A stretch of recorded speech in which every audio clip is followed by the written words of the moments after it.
And we are back. This is what I'm doing.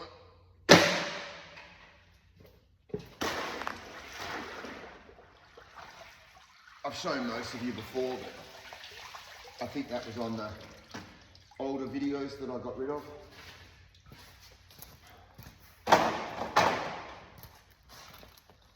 So that's it. Just got to dip the crates and get them ready. It gets rid of any fungus or any infections that the crates might get from other plants. Because we put multiple plants of different types. So. That's it. That's my day. I mean, obviously I've got the super special pink ice, triple pink ice special pink to do, but mostly washing crates.